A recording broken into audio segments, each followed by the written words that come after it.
and this race over the last few years has picked up quite a following as many fast times come out of it. And I think today in the women's race, the ones to watch certainly are Jemima Montag from Australia, and the girls are just about to start. Okay. And you can see Jemima just on the inside there, one of the smaller ones in the bunch. Now we have a big variety of athletes. There's 12 countries represented today. So down in the southern hemisphere, a lot of the Europeans and the northern hemisphere athletes have come down to train in the good weather that we have, and Canberra's certainly turning it on for the athletes to do some fast times. The ages of these athletes is quite a variety, actually, from the age of 17 to 38 years. So a huge variety of ages to go through this. And you can see one of the judges there on the track with the paddles. They're just overseeing the athletes and ensuring that they're racing really well. We have first 200 metres. We have Jemima in the lead and Beck Henderson of Australia in second place.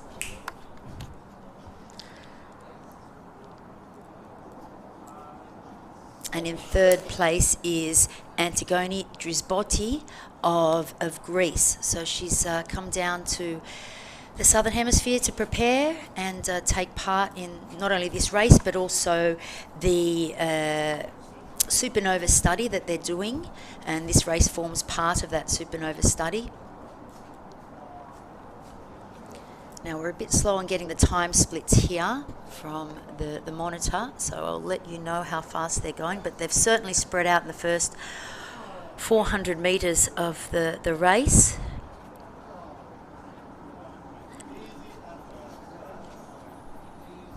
Now you can see they've gone through in 1:51. So that's just a bit over 4 minutes 30 pace, which is equivalent to 45 minutes. I would expect the girls to really wind the race up as each lap comes through. That's usually the case. We've got a couple of juniors in this race as well, a number of juniors. Lots of young Australians are participating. Now of this race, 22 of the girls are participating in the study, the Supernova 7 study. And so they've all been organised this year. In the last couple of days, they've had a number of tests done. They've all done a VO2 test. They've had a body composition assessment. They've done some blood tests. So they're all being monitored for, it's a fascinating research. They're focusing on female athletes and the effects of a low energy diet on training and blood adaptation to altitude training. So they're getting a basis before the race, and then they're going to do some altitude training down in Perisher Valley in the southern part of New South Wales for a couple of weeks, and then they'll come back and do another race, and they'll split into two groups and see what the effects of a low energy diet and a high energy diet can have on not only your body composition, on your bloods, and also your hormones. Being women, very different to men, and there's not very many studies around dedicated to only women. So this is a fabulous study, and certainly it'll be something for us to use, for athletes and coaches alike to use in the future for not only elite race walkers but distance athletes. Now they're just going through this next lap, and they've done this lap in 1:48.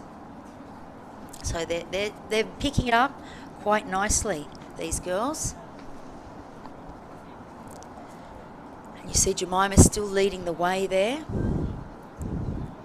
Now it's difficult to see the numbers on the best numbers, the bib numbers on the athletes. So I'm picking them up as they come through and reading the names. In fourth place there we have a young Australian, Olivia Sandry, and she's an up-and-coming athlete who's done well as an under-20 and will now move into the senior ranks. She turns 20 actually in this month, so she placed 5th in the under-20 World Race Walking Teams Championship last year in the 10 kilometres, 10,000 metre, 10 kilometre race on the road. So they're just going through now in 1 kilometre in about 4:37. So they're just a little bit over 45-minute pace. So, as I said, I think they will move it up and really pick up the pace there as the kilometres go through. You can see some of the younger athletes there coming through. You know, we've got the Slovak Republic from Slovakia, Emma and Arkundova coming through. Now, Olivia's just taken the lead from Jemima Montag, and Beck Henderson's in third. And in fourth place is Drizbotti from Greece, and in fifth place is Eloise Terek from France. So she's a young up-and-coming French athlete who is certainly obviously looking for the Paris Olympics in next year now, it is, in 2023. We've also got a couple of Lithuanian athletes in the mix here that I tried to learn their surnames, and it's been a learning experience for me. Monika Vicikevice, but I'm just going to call her Monica because it's much easier. And she's up there in the mix as well. Now, in sixth place there, you have someone just getting a knee caution there, yellow paddle for knees. I think that was number 4, Valentina Trapletti, the Italian, the young Italian. Well, she's actually not young anymore. She's one of the elder women in the race here, and she's come through the ranks and really improved the last few years, and she's coached by Alessandro Gandolini in Italy, and they've come out to participate in the study. So they're coming through now, the athletes. You can see number 16 is from Slovakia, Hanna Berzlova, and another Slovakian, Zarska. Coming through Alana Pert from Australia, who's coached by 4-time Olympic medalist Jared Talent, who's also her cousin, I'm told. So she's certainly in good hands there with Jared.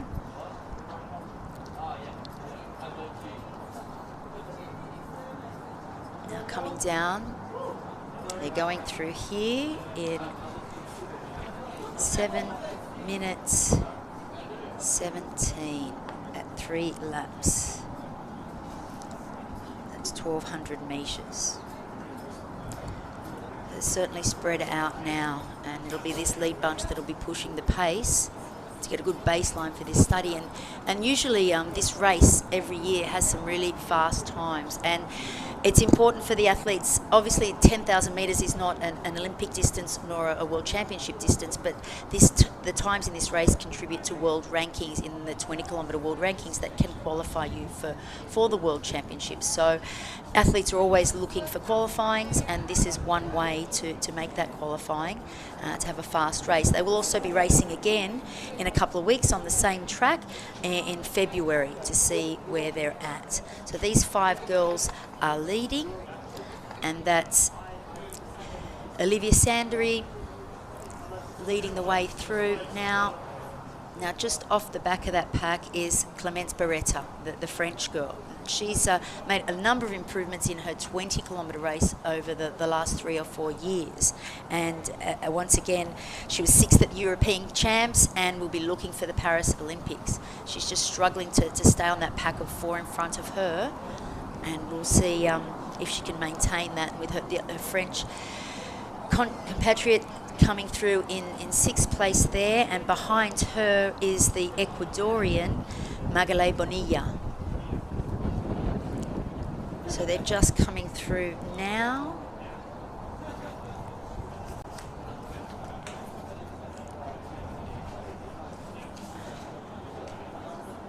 .9:06 for 2 kilometres. So that is just a little bit touch over. Once again, 45-minute pace, but they are picking up each lap a little bit. Now, it'll be a bit of a shock for these European girls, or the Northern Hemisphere girls, to come through down to Australia. The travel, you know, I remember competing with them, and they were shocked at how how long it took to get to Australia and the time difference and the jet lag. So most of the athletes coming from overseas came in about 6 days, 7 days ago. And so they should be okay now with the jet lag, but the shock of coming from a winter to a summer, and just thankfully it's not too hot there in Canberra today. Time just focusing on the front for maybe 2 laps and then spread out a bit maybe. All these girls looking good technically. We can't see that the judging board or if anyone's received any red cards. However, hopefully we'll get some information on that a little bit later. But they seem to be walking very well. We've just had drop off the back there, definitely. Beretta has dropped off the back there, and these 4 are way out in front by about 10 metres now. So we've got the 3 Aussie girls, and one of them just turning 20, and on the 21st of January she'll be 20, Olivia. And just behind her is Beck Henderson, who is an incredible athlete. She participates in national level. She has participated in national level triathlon and also distance swimming. So I think that's helped her. They've just gone through in 10:51 for 2,400. So that was a 1:51 lap. They're just going through and lapping one of the athletes now, and they're lapping Nellie Langford, who is only 17 years of age. So a great experience for her to be with someone like Jemima Montag, who is 4th. She's had so many great experiences, and certainly she's 3rd in the world rankings right now, but she was 4th in Eugene at the World Championships last year. So to have these young girls participating in a race of this calibre, where we've got people that are 3rd in the world rankings. Valentina Tripletti from Italy is 5th in the world rankings for the 20-kilometre walk. To participate in this event will certainly lift them for the future and give them a great experience. Now Jemima's certainly pulling away here, and Olivia's trying to stay with her as they come around.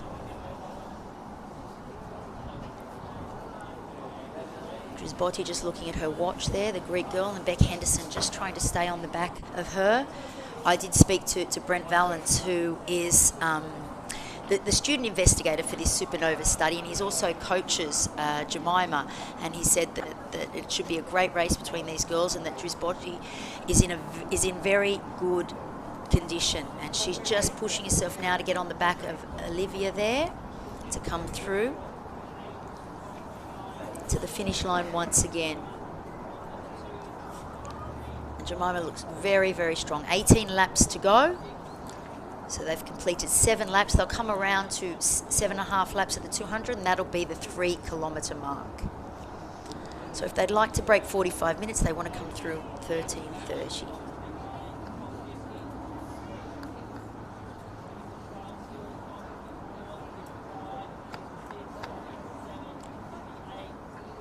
I always found the 25 laps on a track a very difficult race to do mentally, especially if you didn't have many athletes out there. And it's great today that even though Jemima's out there and she's got a little bit of a lead, she's got girls to chase. So that always helps, girls that she's lapping.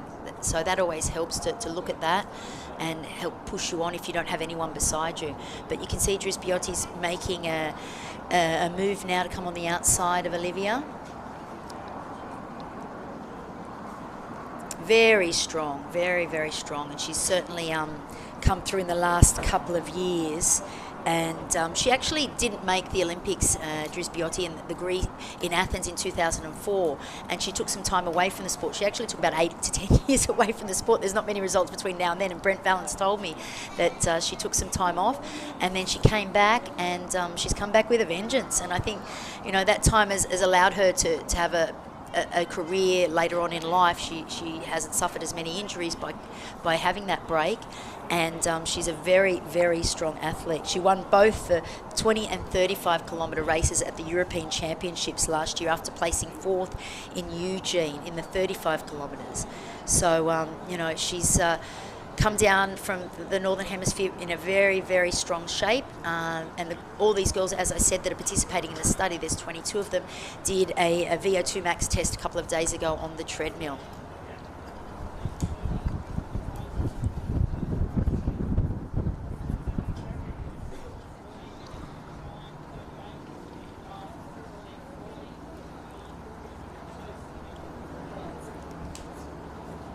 Jemima seems to be pulling away.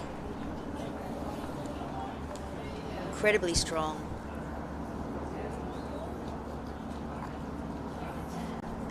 And Jemima's not only a fantastic athlete on the track, off the track, she's a very, very busy athlete, a very busy person, a very intelligent woman. She's part of the IOC Young Leaders program, and she created a girls play on program that encourages women and young girls to participate in sport and keep active.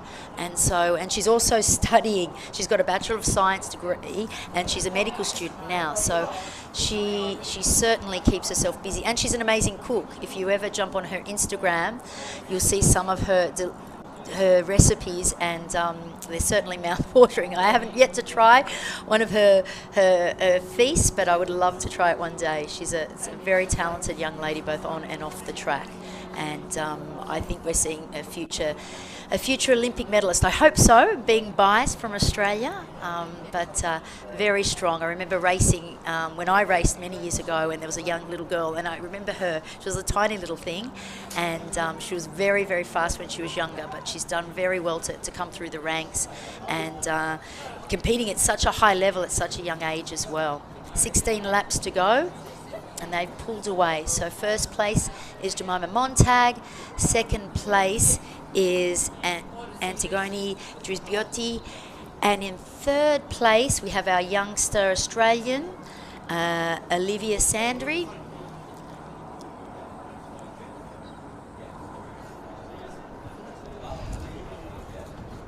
Just coming down the back straight, and coming into the number 17 there is Emma Hakundova from Slovakia. And Beck Henderson's just hanging there in fourth place, and Beretta is in fifth. I think that's her. Fourth is, yes, Beck Henderson, just lapping Nellie Langford, who we saw before, and Beretta, number 6, and then number 24, she's being lapped as well, Samantha Finlay, one of the young Australians as well. And there in number 8, you have the other French woman, Eloise Terek. And the Ecuadorian, just behind her, Bonilla. Number 18 there, Elizabeth McMillan. She's a youngster and one of the future stars. She's coached by Bill Nappen in Sydney, and she's only 18 years of age. She'll be turning 19 this year. As we come through the finish line again, Jemima looking very strong. 15 laps to go, 17:49. 4 kilometres. So she's certainly winding it up, and she's under that 45-minute pace now. And just coming around the bend here, number 11, we've got the athlete from Hong Kong, Ching. Number 29, just behind her, is Bianca Dietrich from Germany, being lapped by Jemima with number 28, which is one of our Lithuanian athletes, Kavaliskaya. Just got passed by Drisbiotti. Number 17 is Hakundova from Slovakia, and here we have Olivia, who's being chased by Beck Henderson, who should be very strong in the second half of the race.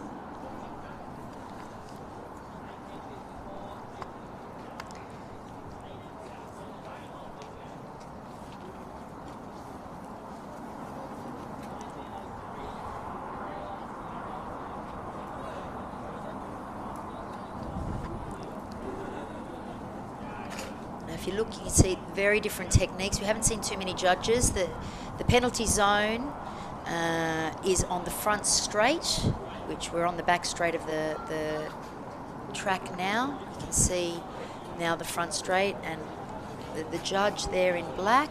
And you can see it's not too hot of a day because they're wearing long sleeves. So, although in Australia that could be to protect you against the sun. The sun is much stronger. It may not be hot, but the ultraviolet radiation is very, very high here, almost double some parts of Europe, so Northern Hemisphere. So we have to be very sun safe. And the time is now just after 6 o'clock in the afternoon, 6:20 in the afternoon. You can see the bikes in the background riding around the track, picking up any red cards.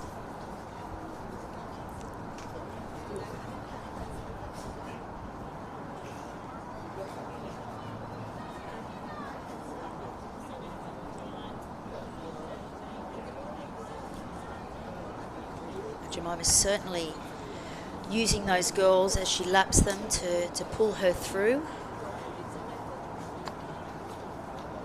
She'll be on break from studies at the moment, a short break, which is probably gives her a little bit more time for training. But she's certainly very busy and looking forward to do a great year in 2023 and combining all the studies as well as her training. She's based in Melbourne. There's Olivia just going through now.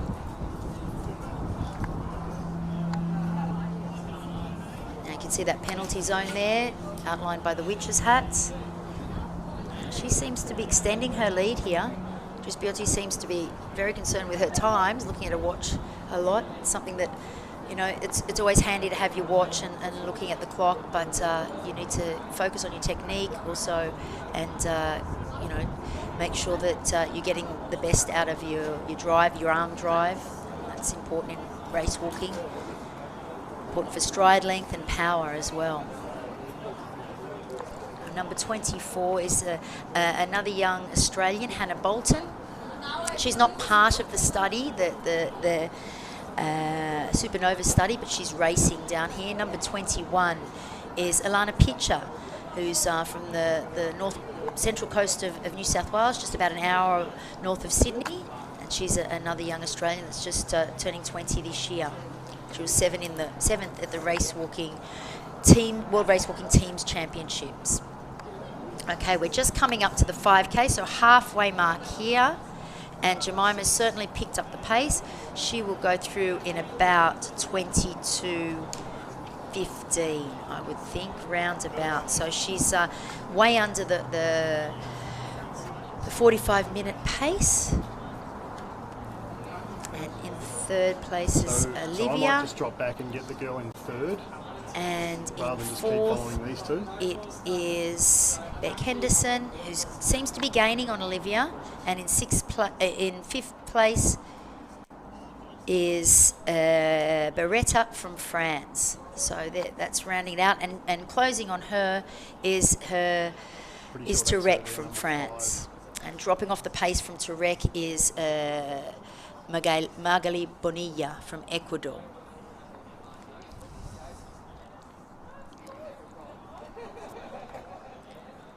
So you can, as the times indicate, these girls the lead girls are certainly getting faster and faster, and hopefully Jemima will be able to use these girls that she's lapping to drive her through to do a fast time. So that's Olivia in third place there, coming round. And they should, the top few should definitely negative split, so go faster the second half of the race than the first half. We've just lost sight of, so 12 laps to go for Olivia. We need lots of lap counters down there today for all these athletes, and here comes Jemima with 11.5 laps to go. She's just lapping one of the Slovakian athletes, Berzalova from Slovakia. Her arms are very low, very relaxed. There was a little bit of wind around earlier on. It doesn't seem to be too windy out there. It's hard to see. There's no flags, so but it doesn't seem to be too windy out there. can see just inside the track at the 100 metres there, just where Jemima passed. That's the disqualification board that indicates to the athletes that if they have any red cards. Great stride length, Jemima. Very, very good stride. Sometimes she tends to lean a little bit forward, but which can cut your stride off at the front, but she's very strong. And she's worked on her technique. So 11 laps to go.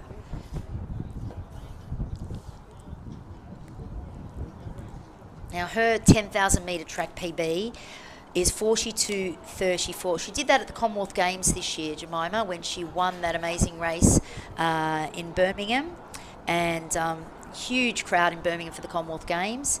And she really raced. She was out there alone and did an excellent race in front of a big crowd for athletics in Birmingham. They certainly love their athletics in the UK. So one of the athletes that Hannah Myson, she's just got a drink. There's a drink station over on this side of the track. I'm not sure if Drisbiotti's actually catching Jemima or not. It's hard to tell from this angle, but you know, being an excellent race walker in the 35 kilometres, she will certainly be strong in the second part of the race.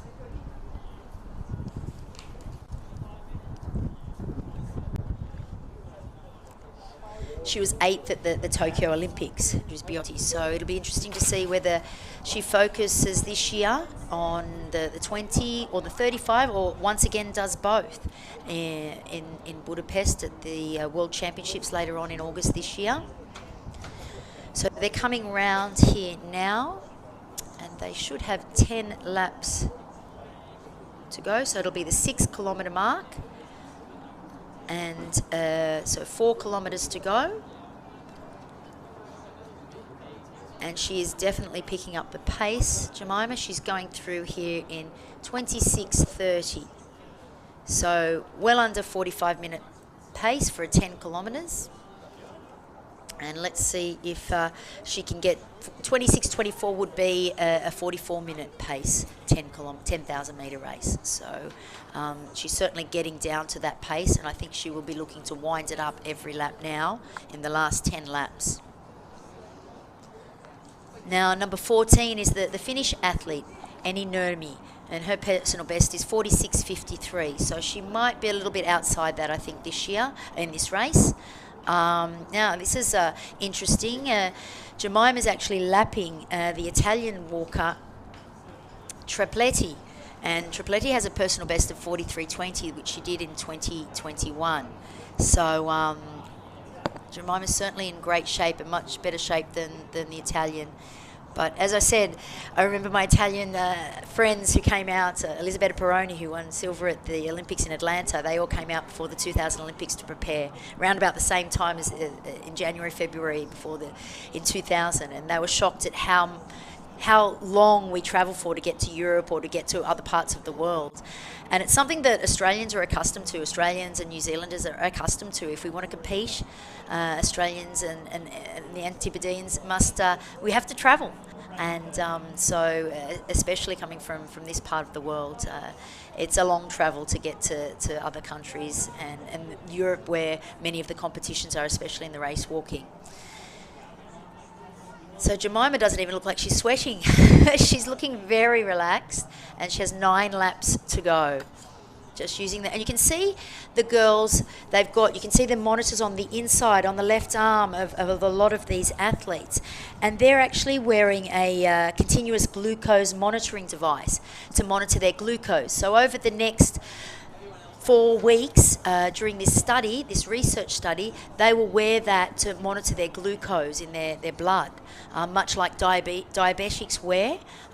This is to gather information on what's happening with their body when their diet changes during the study. So they're all going to go down to, all the participants in the study are going down to Perisher Valley to train at altitude at 1,700 metres, and they'll all do the same training and have the same diet, and then for a week, they'll split the group into two, the women into two groups, and some will be on a low energy diet and some will be on a high energy diet. And they will see how the different athletes react to that, and they'll be having blood tests, and they will look at their resting metabolic rate. They'll do that.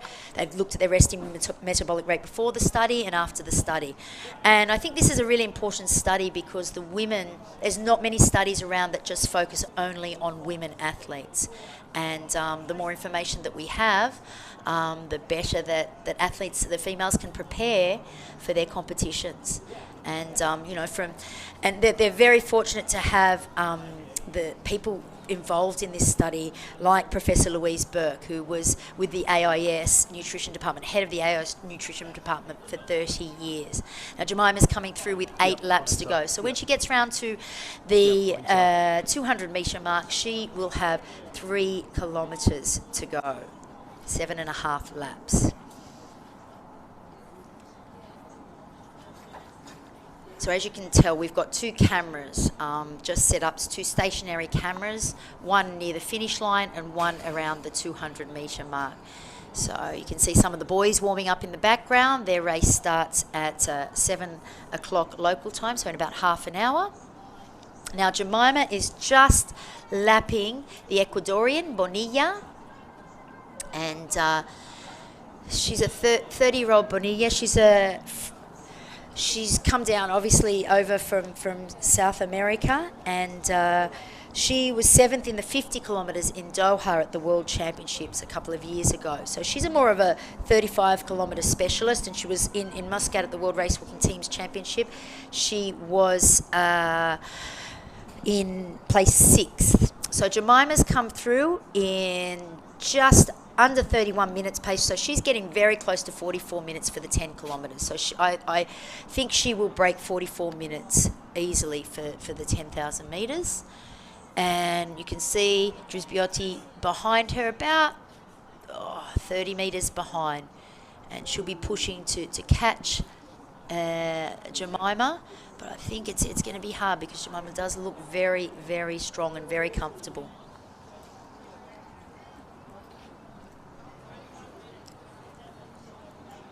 Seven laps to go for Jemima. Now, some of these younger athletes will get lapped 3-4 times by the leaders here, and it can be difficult to work out who is getting lapped and who is not. That's why we have all those lap counters down there. However, it's a really great experience. I remember as a youngster racing back in the day and racing Kerry Saxby, and she was a pioneer in the women's race walking, breaking world records. And I remember her lapping me in a 3-kilometre track race in Sydney, but she broke the world record, and she was one of my idols. So just to be part of that race and say that I was on the start line with Kerry Saxby was an amazing experience for a girl like me at 16, 17, 18 years of age. And I can understand that these young girls definitely would feel the same way, being here with European champions and Olympic finalists, top 8.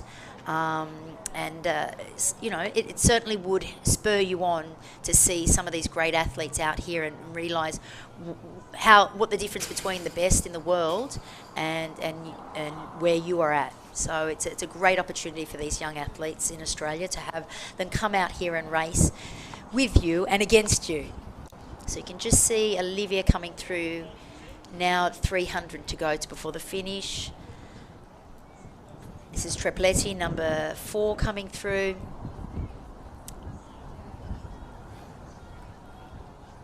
And Jemima just looking round, but her arms are very relaxed, driving through.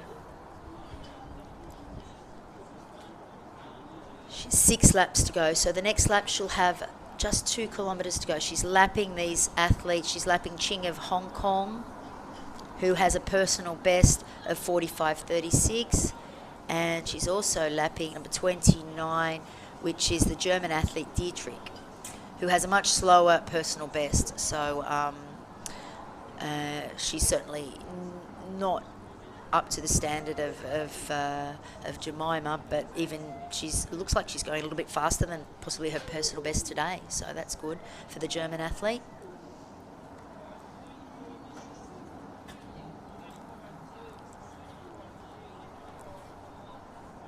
Tommy, I can give you the third place. I can give you the third place here in a sec. 5.5 laps to go now for the leader, Jemima Montag, the medical student from Melbourne. Here's Olivia Sandry, the under 20 athlete, who should be turning 20 very soon. She has 6 laps to go, just coming through now, and she's lapping the Lithuanian athlete Vichikevichai.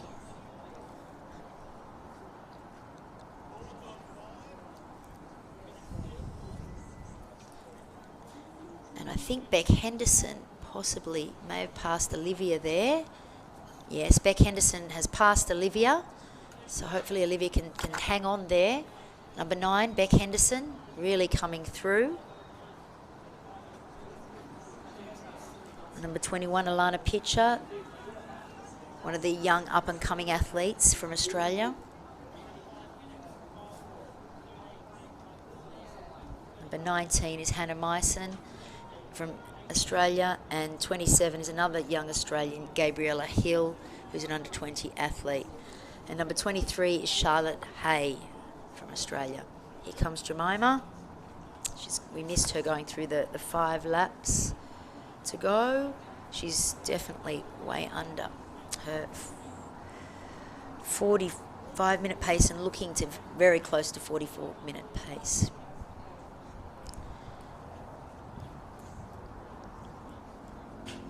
Now, the Supernova series that's been going on for a number of years now. There's been many studies done in Australia. Many of the athletes from overseas take advantage of the summer and come down here. And not only they're guinea pigs for future studying, but they get some great training in a great environment, and whether it be at altitude or in Canberra. Canberra is a fabulous place to train for race walkers.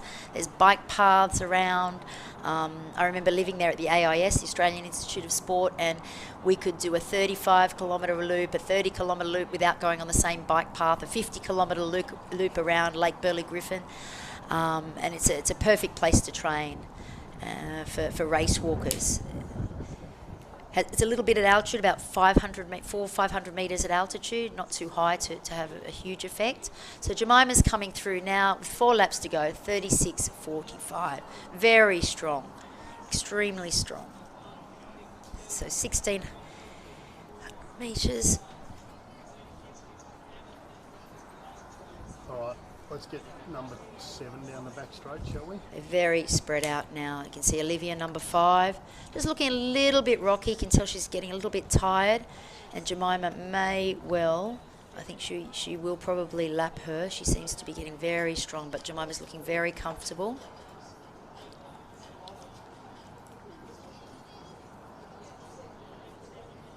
You can see number 6 is Beretta, but she's actually being lapped. She was in 4th or 5th place. She's certainly dropped off the pace now. Andrews Biotti is coming through. Most people don't know that Canberra is the capital of Australia. Everybody thinks Sydney is the capital, but Canberra is the capital of Australia. And they will not be spending they go down to the Perisher Valley, which is at altitude. They'll go down in a couple of days to complete the 3-week training block down there at altitude. They also have physios, and they have dietitians down there, and they have a chef to ensure that they're eating correctly. And it'll be all monitored. All their eating habits and their diet is all monitored for this study. So now we have coming through the 100 metres to the finish line, Andrews Biotti from Greece. She's from the centre of Greece. She's not from Athens, the capital. She's from a small town in the centre of Greece there. Coming through now, she's 38.44 with 3 laps to go. There's a huge variation in techniques here. You know, some of the younger kids, some of the younger girls going fast may not have that strength to maintain their technique at a fast pace. Obviously, they get tired. they certainly didn't start out at a super fast pace, but the leaders, Jemima and Drisbiotti, are certainly picking it up now.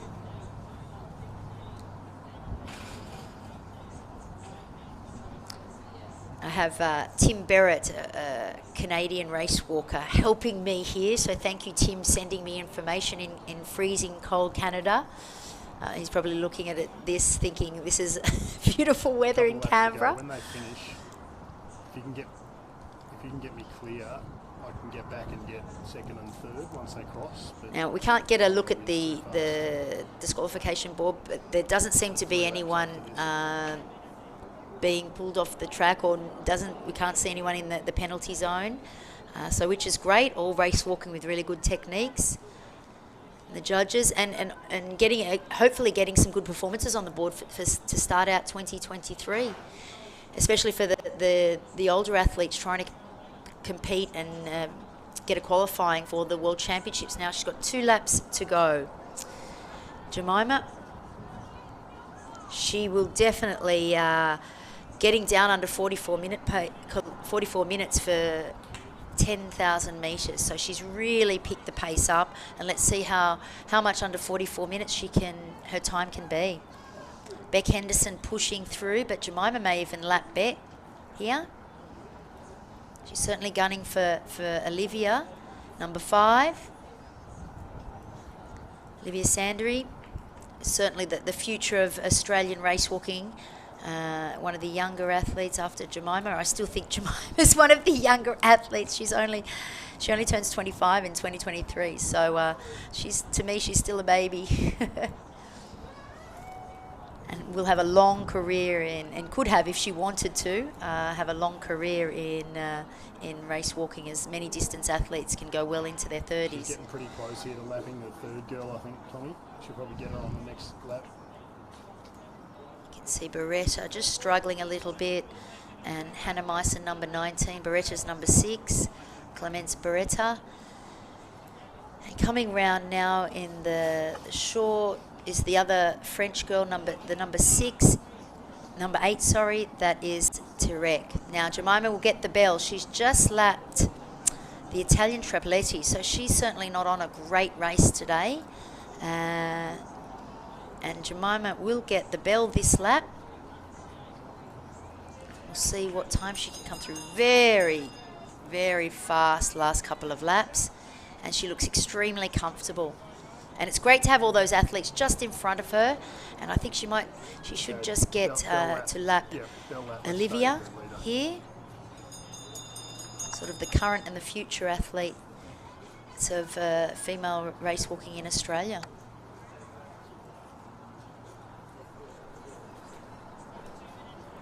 300 metres to go for Jemima Montag. Currently ranked number 3 in the world rankings, and a fast time here may boost her up in the world 20-kilometre rankings, because a 10,000 metre race can be counted for those rankings. You can see that she's really smooth, keeps her shoulders really relaxed. 200 metres to go now.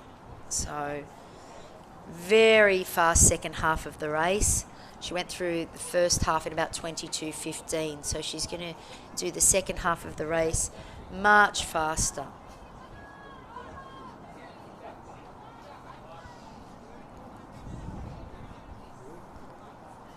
Last 100 metres now for Jemima Montag, lapping the field. She's lapped a couple of those young Australians, 2 or 3 times, and she's just lapping Olivia Sandry, the young 5th place getter from the World Race Walking Teams Championships, a young Australian, they're number 5. So Jemima's coming through in 43. So she's done this second 5K in about 21:25. Fabulous race for the start of the season, 43:39. And she looks good. She's a smile. So she's tired, but she's not exhausted. So that's a great start to the season for Jemima. And Drisbiotti, 43:56, more or less. She's certainly negative split as well. And a great first hit out for them. Neither of them looked too exhausted, too tired. They've certainly had a hard hit out, but a great start for 2023. And that's Beck Henderson coming through in third now. Number 9, the Victorian, who's also a bright girl off the track. She's studying biomedical science. She started that in 2020. So, lots of these athletes are very bright and not only successful on the track but off the track, and a great example for kids and young people these days that shows you can do both. Just coming around now, Beck Henderson, 100 metres to go. So we'll hope that she does a fast time as well, about 45 minutes.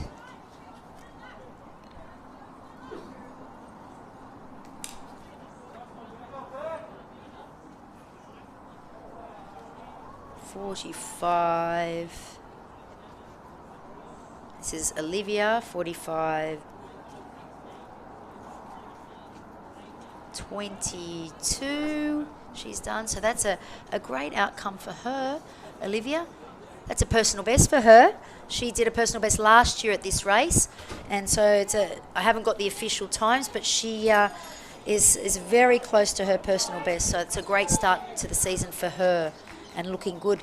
Who knows, she has to step up at turning 20 this year. There's no more under 20 races, so she has to step up to the 20 kilometre event, and so which is a big jump from a 10,000 metres as a junior, 10 kilometres, 10,000 metres, to a 20 kilometres, and it can be very difficult for some to make that transition.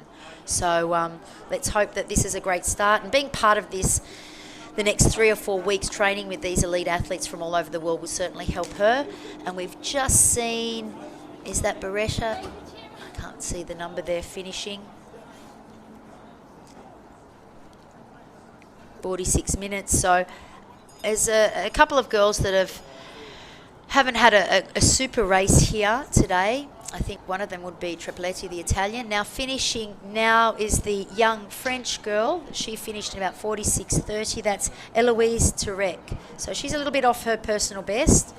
But it's a good start. We just had the Ecuadorian finish, 46:40.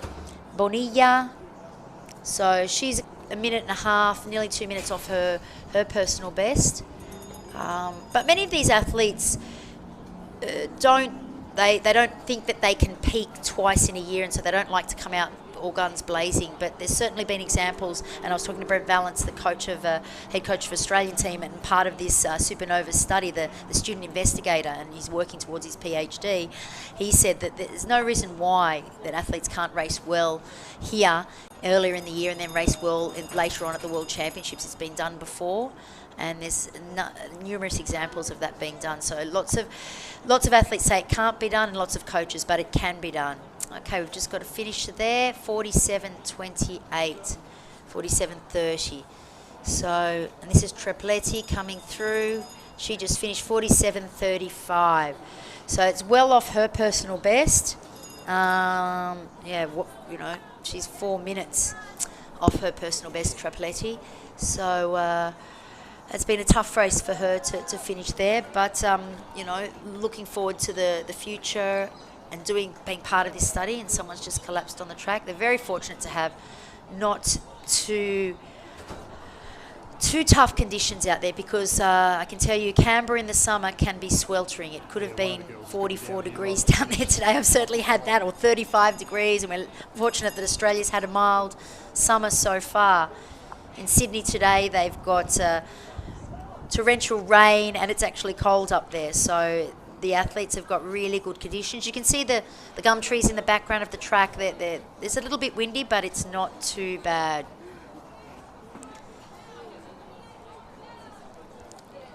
Now here's one of the Lithuanian girls coming through. She's only 21 years of age, so big trip out for her. She's got a decent style on her. She's got 1 lap to go, I think. Kavaliskaya. I've been tutored to learn the surnames of these Lithuanian girls, but it hasn't been easy.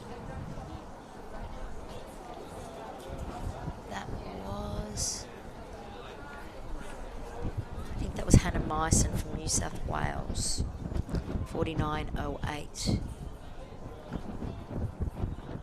There are some great juniors coming through from Australia, and I think, testament to the program that they have in Australia.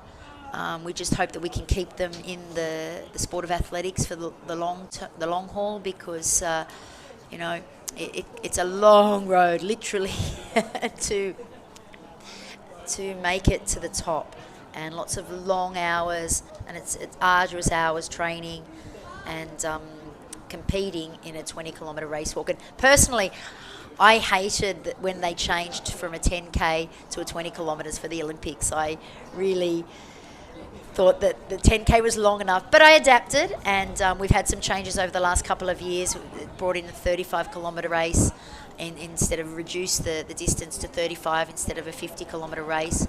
The traditionalists don't like it, but I think we need to adapt to the times, and I just don't think the incentives are there to train for a 50-kilometre walk anymore. It's become more professional, more difficult to train, and the numbers just weren't there, and the depth has certainly deteriorated. I can see on the track a number of international judges there on the panel today, which being a World Athletics Race Walking silver meet, they're required to have international judges as part of the judging panel. Just coming through here is Kavaliskaya, finishing in 50.44 and that's about 2 minutes slower than her personal best there, from Lithuania, but she's only a young one. She's 21 years of age, so certainly a great experience for her. And number 26 is Nellie Langford, and she's a young walker. She's only 17 years of age.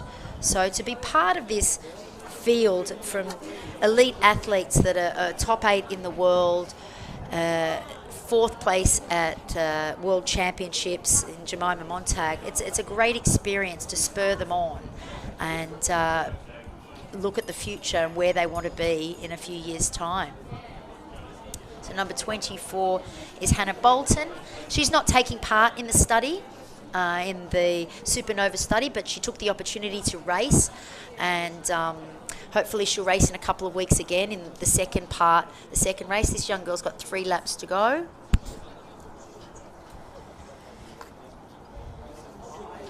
Charlotte Hay from Australia, she turns 20 this year as well. So it's good to see some of the younger walkers out here having a go. She's from Victoria, and as the sun sets over the back there, it'll certainly cool down for the men's race out there that'll be coming on in a second. That is Samantha Findlay, I think. The 26, it is Nellie Langford, sorry, the young Australian, 17-year-old. And this is Hannah Bolton coming through now. You can see she rolls her shoulders a little bit, and different to Jemima Montag, who kept her shoulders very relaxed throughout the entire race.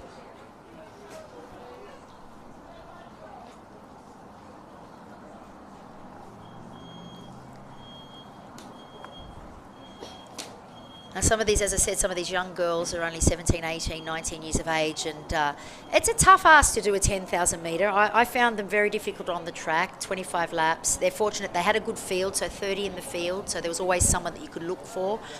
But the distance is a lot for a junior, for an under 20 or a 20-year-old athlete. It's a long way. And my personal opinion is that they actually changed when the women increased from the 10 kilometres to the 20 kilometres at the Olympic Games. They increased the juniors from a 5,000 metre race to a 10,000 metre race. And I can tell you now, if that was me as a junior and it was 10,000 metres, I'm not sure if I would have done that. I found it difficult to train for a 5,000 metres at that age. And I think to keep kids in the sport, we need shorter distances. So that she just finished there in 53.35, Hannah Bolton. So she not too far off her personal best. So a good hit out for her for the start of the season. And the Australians will have their nationals in a couple of months.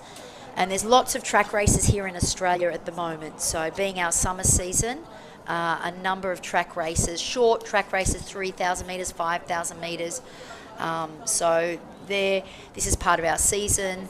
and where you Australians are used to racing fast in our summer, and so they had high expectations. A number of the Australians, especially Jemima, and she walked very well today to finish in 43:39, and certainly coming back in 21:25 for the second 5 kilometres is a solid second part of a 10,000 metres. And considering that her 5,000 metre PB is only 2017, so very fast. But to be honest, that athletes like Jemima don't get to race a 5,000 metre race very often, so I'm sure she's focused on that. She could go well under that time for 5,000 metres. You can see some of the boys on the side there just warming up, getting ready for their race.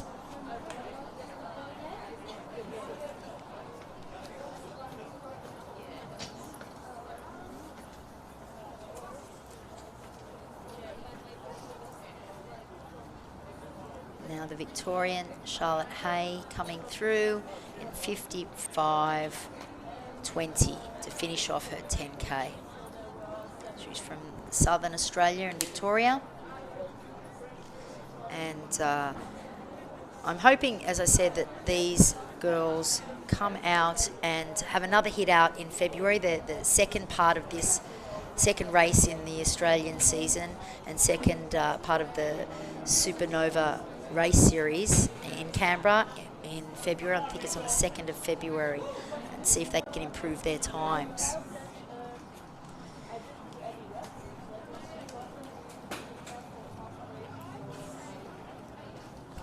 Now the boys are starting to get organised for their race. They will be on the start line in a few minutes. Crowd to mix it up a bit. She's got one more lap to go.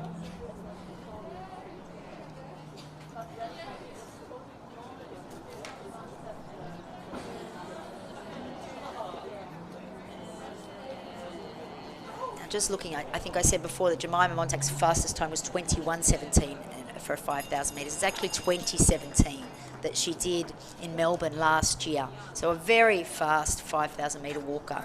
And she only went just a little bit over a minute slower in the second part of her 5K today, the 10K of today. So she is in really good form for the start of the season. Hopefully we can see a medal. I think she was knocking on the door the last few years for a medal, and I think this could be the year in Budapest in Hungary where she can possibly get a medal at the World Championships. And hopefully she'll be doing some of the World Athletics Race Walking Tour meets throughout the year. I know her coach, Brent Valance, they have to segment it and organise it with, obviously segment the races to peak, but also organise with her studies and to work out when she can travel and when she can focus on training and studying and fitting everything in. So it's not an easy task, but it's great for race walking that we have so many young, talented athletes both on and off the track promoting the discipline of race walking.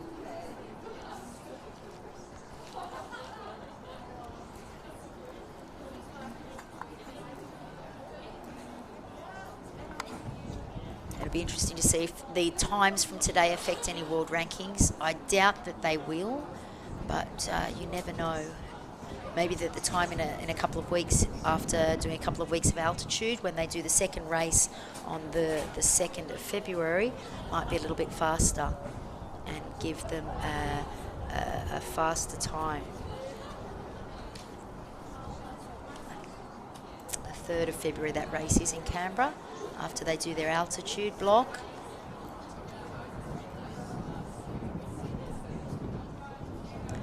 Now, the 10,000 metre race on the track is a very different race to a 10K road race. I always thought it was tougher mentally on the track. Even though you could see all the athletes around you much easier, it was for many people, and myself included, it was a difficult race to do mentally. So many laps, counting down. And I have some horror stories of doing 10,000 metre races in the middle of summer in Australia, and it's not easy, that's for sure. And looking at this race today, they were very fortunate to have really good conditions. And down the front straight now, you can see the shade. She's just come through now, 58:52. So for Gabriella Hill. So a lot slower than her PB, so not in the shape that she wanted, obviously. But it's a good check for the start of the season. And, obviously these girls will be looking to improve throughout the year and the season. Now we've got these boys. There's a lot less boys on the start line, and a lot less internationals. There's only Perseus Karlstrom was meant to be on the start line. However, he's come down ill and won't be participating in the race today. And Perseus is a walker from Sweden, and so he's had to pull out. Hopefully he'll be feeling better soon and back into shape. But we do have Evan Dunphy, who at 32 years of age, it seems like he's been around for so long because for so many races he's been up there in the fighting for medals. And we're very fortunate. He's come out to Australia over the last 10 years many times to train over the summer. He's a Canadian race walker from British Columbia. He's racing with the bib number 2 today, and will certainly be looking for a fast time. And he'll be racing Declan Tingay, the 23-year-old young Australian, that placed second to Evan in a race at the Commonwealth Games in Birmingham this year. So hopefully those two will have a really good race. As I said, we're missing Perseus Karlstrom, the 3 times World Championship bronze medalist from Sweden. He's a bit ill, but we do have a number of young Australians. We also have Marius Zilkas from Lithuania, who's obviously we've got four Lithuanian athletes out here training and taking advantage of the great weather and the facilities, especially in Canberra. This was once the centre of elite sport in Australia. They've downgraded the Australian Institute of Sport over the years, and it's pretty much just a camp area now. But it has some great sports science facilities, and hopefully in the lead up to Brisbane 2032, we will see some sort of resurgence in the Australian Institute of Sport, because personally I believe that it's an important stepping stone for athletes to have that centre. There's lots of institutes of sport that focus around Australia, but this was the central one for Australia. There's centres in Sydney, Brisbane and all the capital cities, but I also believe that it's important not only for the athletes but also to do research on elite athletes, to have an Australian Institute of Sport that is functioning as an elite centre. We also have Ridian Cowley on the start line. You'll see him number 4. He's, I suppose you would call him one of the veterans of the Australian team now, even though, he's only 31 years of age. But he's been around a fairly long time. And he's training under Brent Valance as well down there in Canberra. We've also got down there in Melbourne, We've also got Kyle Swan, who trains under Brent and in that training group with Jemima Montag. And he's only 23 years of age, and he was placed 6th at the World Junior Championships in 2018. So looking to make that step up. He was 6th at the Commonwealth Games in Birmingham. So for those of you that are international and don't know what the Commonwealth Games is, it's all those countries that come under the umbrella of the Commonwealth. So South Africa, Australia, India, all of the United Kingdom, Canada. But from what I understand, Canada doesn't put a lot of focus on the Commonwealth Games. But in Australia, it's a very big thing in all sports that participate in the Commonwealth Games. So to be Commonwealth champion is excellent publicity, and it's a great thing to have on your CV. So a smaller field in the men, only 18. And we've got a huge age range in this race as well, much bigger than the women. So the youngest competitor in this race was born in 2008. So that's Cody Clarkson, and he's a local boy from Canberra, and he's number 18. So he did a 10 kilometres last year, 10,000 metre race on the track last year, and when he was only 13 years of age, so 13, 14 years of age now. And so it's a big big ask for a young kid to do. You can see him there, number 18, that's Cody Clarkson. There's about 3 or 4 young boys from Canberra here, which is great to see them building up their stocks. And I know Kerry Saxby Jr., who was, as I mentioned before in the women's race, is one of the pioneers of female race walking, certainly my idol, and one of the greatest ever race walkers. And I think most of her times would stand up today against many of these girls, especially 10,000 metre times. Her personal best back in the day was a very fast 41.57 on the track in Seattle at the Goodwill Games, when she had a photo finish almost with the Russian Ryashkina. And so it was one of the first images I had of a photo finish in race walking, and one of the most exciting race walking races I've ever seen. So we're just waiting for the boys. They're a little bit late to start off. I think they're doing a few cricket actions there. For the international viewers, there's the cricket season is upon us, and it's as it rained in Sydney today. The third test between Australia and South Africa was washed out for the third day of the 5-day test. So summer in Australia is very full of cricket and of athletics, of course. There's a few meets coming around. They've got a meet down in Melbourne, Maury Plant meet, which should be exciting, in memorial for one of the great icons of Australian athletics. Maury Plant was the manager of many athletes from Australia who passed away. There you go, a big cricket swing from Declan Tingay. I'm not sure if he's ever played cricket or if that was a good swing. I'm not really up to date on my cricket. Actually looks a little bit windy down there. Rydian Cowley looks like he's a bit fresh out there, definitely. And that's Will Bottle. He's a 17-year-old from Australia, looking forward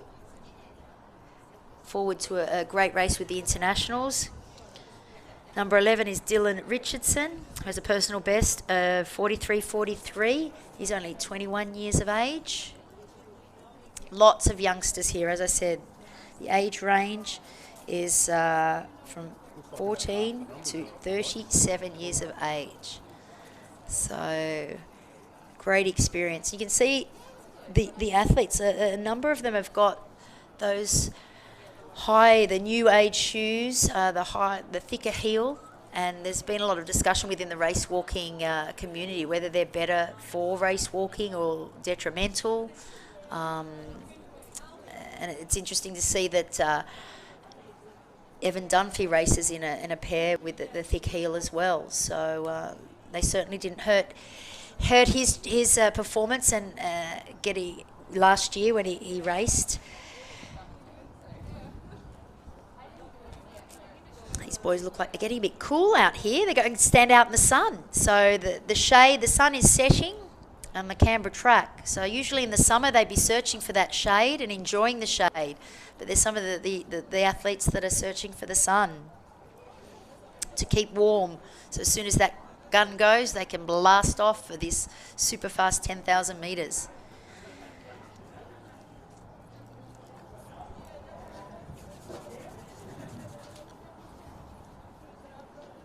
I think they'll all be on the one starting line, not the staggered start that they needed for the women, because there's only 18 on this start line, so it'll be all on the one start line.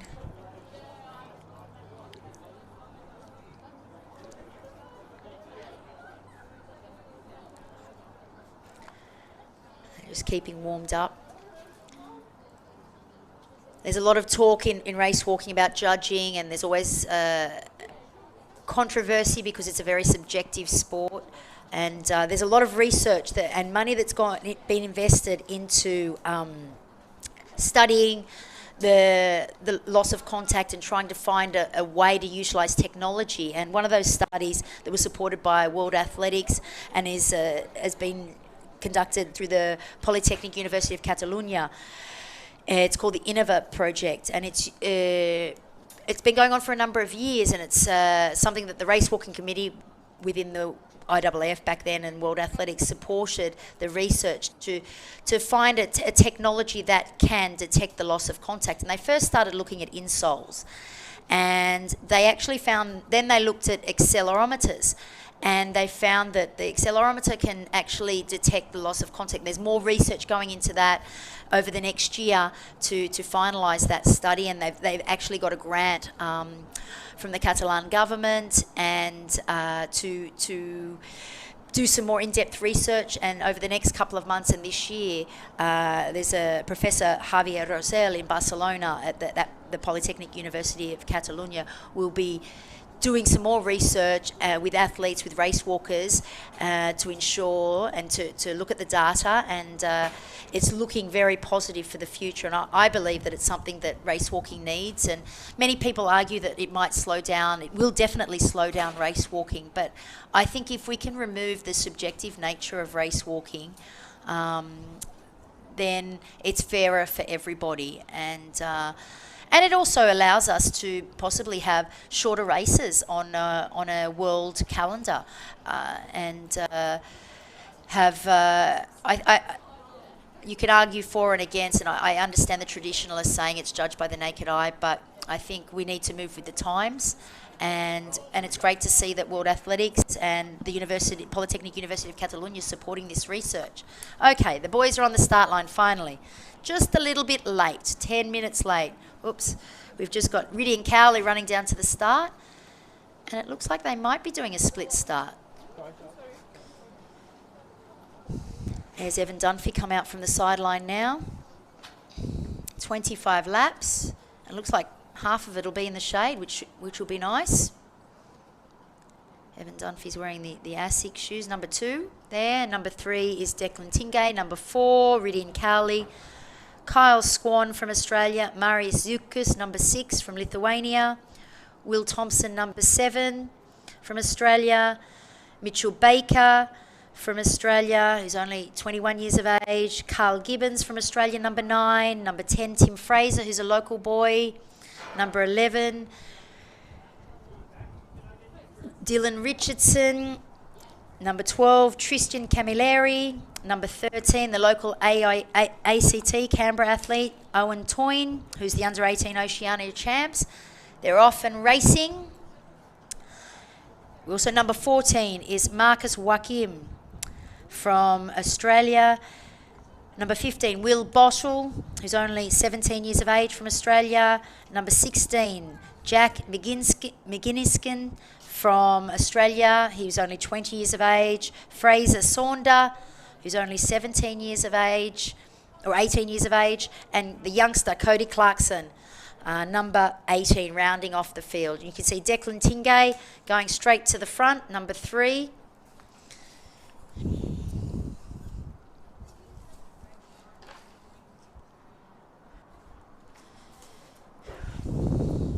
Going around, you can see that the shade, certainly at least probably about 200 metres of the track now is in shade.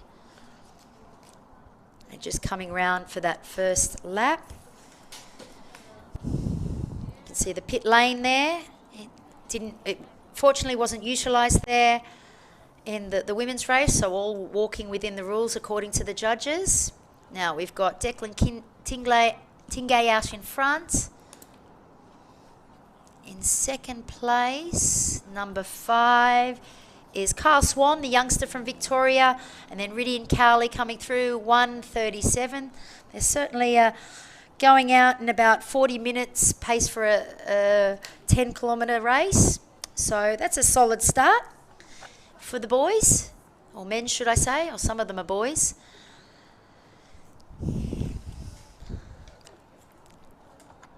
As I mentioned previously, there's only 18 starters in the boys.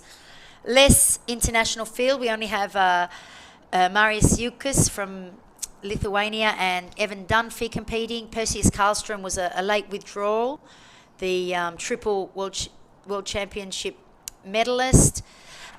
He is not feeling too well, and so he's not a starter. Number 5 coming through, Kyle Swan, the 23-year-old from Victoria, coming through first. Evan Dunphy just sitting back there. He always races very smart. And some of these youngsters coming through now, the young Australians there. And Cody Clarkson there, number 18. He's only 14 Turns 15 this year in 2023.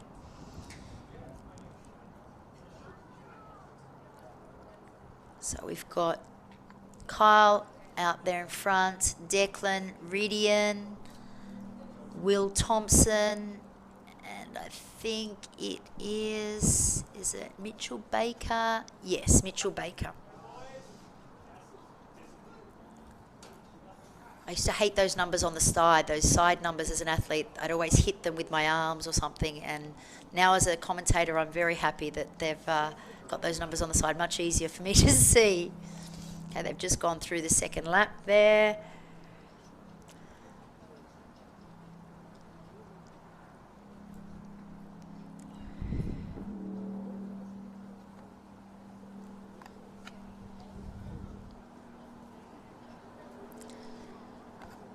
So looking at the race, they're just coming through 1 kilometre at the 200 metre mark around here now.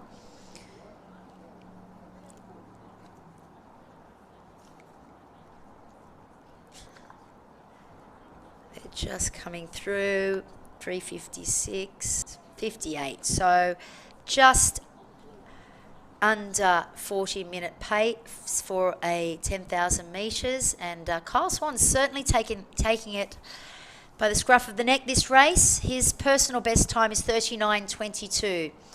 Now, Evan's wearing the Asics Super Shoes, and he seems to be very happy with those. And my helpful fellow ex-race walker Tim Barrett tells me that Perseus Karlstrom did a lot of research about the shoes, and he literally pulled them apart and analysed how they might be able to help his performances. So, the athletes are trying to gain anything and everything from their shoes, their drinks, and everything that they can get a hand on to improve their performance in a legal manner. And I know in Australia they have a shoe declaration, Athletics Australia. I saw on their website you have to declare what shoes you will race in, and you must change it if you decide to change your shoes throughout the season. And I was at some cross-country races this year in Spain, or last year in Spain, and they were measuring shoes, measuring the soles. They had a little instrument to measure soles, and they were telling athletes that they couldn't race with them, or if they could race with them, if they were legal or not. So certainly the shoes are interesting, and something that the athletes have to keep abreast of, whether the shoes they are bought or purchasing are legal or not legal. So you need that information at hand, and World Athletics has that on their website. So coming through now, that's number 6. That's the Lithuanian Marius Ziukas coming through. Number 11, Dylan Richardson, there with the fellow ACT athlete, and number 14, which was Marcus Wakim. Here's number 15, Will Bottle, and that youngster, Cody Clarkson. Okay, got Kyle Swan coming through now. He's opened up a huge lead, especially after, such a short part of only after 4 laps. So when he comes around, we'll get a good indication of his kilometre speed. Now you watch Evan Dunphy here, being a longer specialist, I'm sure he will come through in the latter part of the race. He's a smart racer, and if you've watched some of his 50-kilometre races, the most exciting being, the Olympic Games, the last 2 Olympic Games, where he just got picked for 4th place, and then he grabbed the bronze in Sapporo last 2 years ago now. We're in 2023. Okay, Kyle Swan coming through.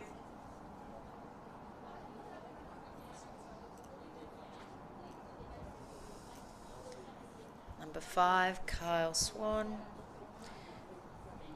And for those American viewers, Tim Barrett tells me that they did 6:22 for the first mile. So we're trying to cater for everybody here at this World Race Walking Tour Silver Level meet.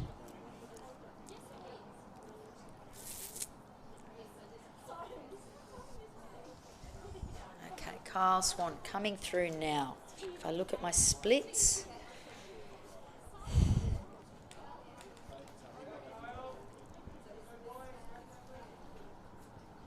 $7.54. So he's close to 39 minutes there. Let's see what the other boys come through. Kyle, they've come through just under 8 minutes. So they'll be looking to negative split as well. Now, I think that group there, that second group of three, there's Declan Tingay, Ridian Cowley, and let's see what.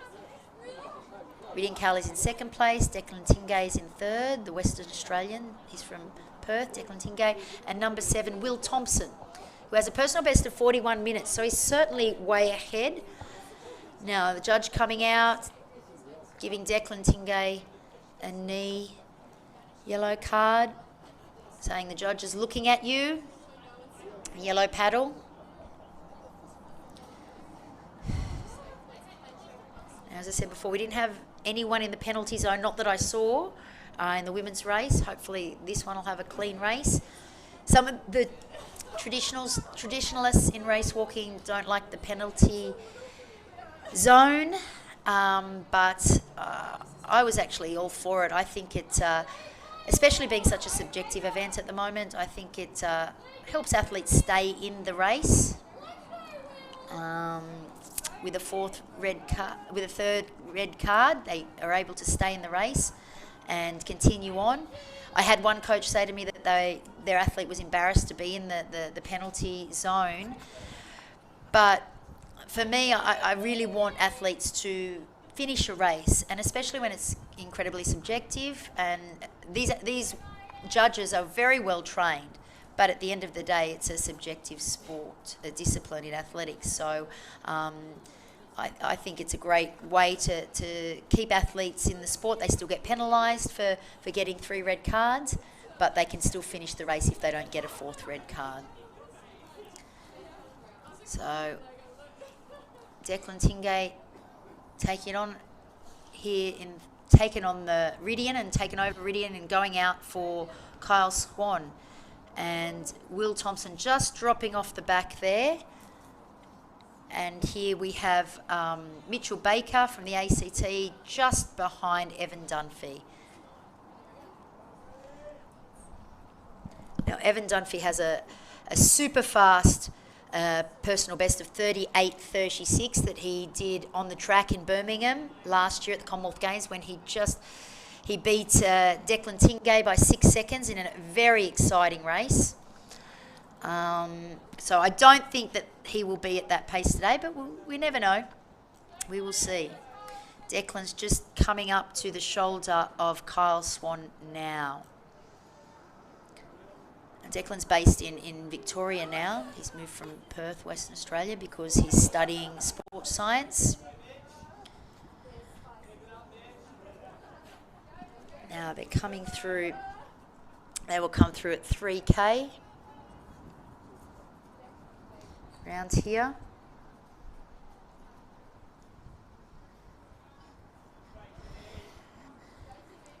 Now Declan Tingay is quite young as well. He's only 23 years of age. He'll be turning 24 this year. And Kyle Swan's the same. So it's great to see these youngsters out and making the transition from the junior to senior, because often it can take a while, but these youngsters have done very well. 11.50.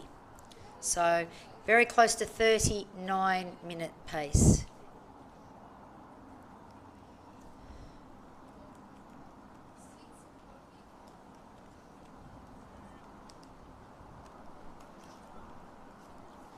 And half the track now is in the shade, so it's very cool down there. The conditions are great for fast times.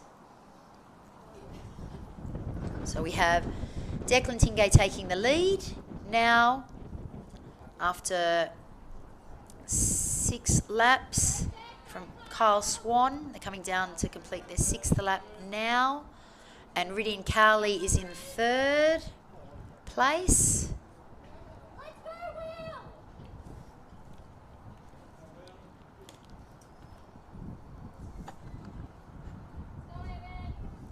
Now, Kyle Swan actually in Birmingham, I think he placed 6th or 7th. I've just look up my stats here. He placed 6th at the Commonwealth Games in Birmingham, but he did spend 1 minute in the penalty zone there. So, and he still finished in 6th place, so he did well. Number 15 for Will Bottle from Australia, 17 years of age, just with Cody Clarkson there, coming through to being lapped by Declan Tingay and Kyle Swan. Now in 3rd place is, as I said, Ridian Cowley, number 4, and then number 7 is Will Thompson. Hopefully we can get a read. They're very spread out, and this is Evan Dunphy, the Canadian from British Columbia, near Vancouver, and he's got a world ranking of 8th in the 35 kilometres and a world ranking of 17th in the 20 kilometres. He's the national record holder for 5,000, 10,000, 35 kilometres and 50 kilometres. And as I said previously, in Sapporo, Tokyo, he was 3rd in the 50 kilometres in a very exciting finish. He always finishes races very, very strongly. So 16 laps to go. Now with Declan Tingay leading Kyle Swan from Ridian Cowley.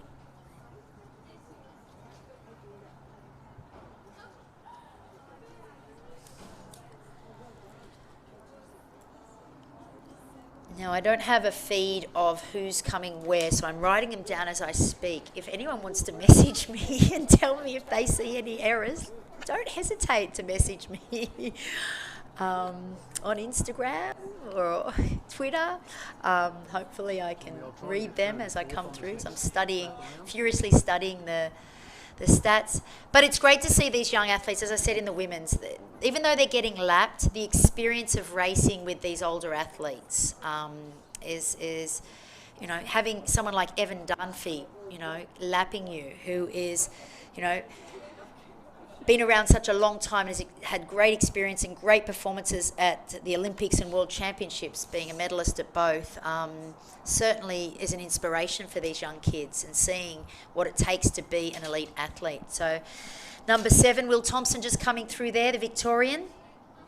He has a personal best of 41 minutes. So he's certainly looking good to break his personal best there.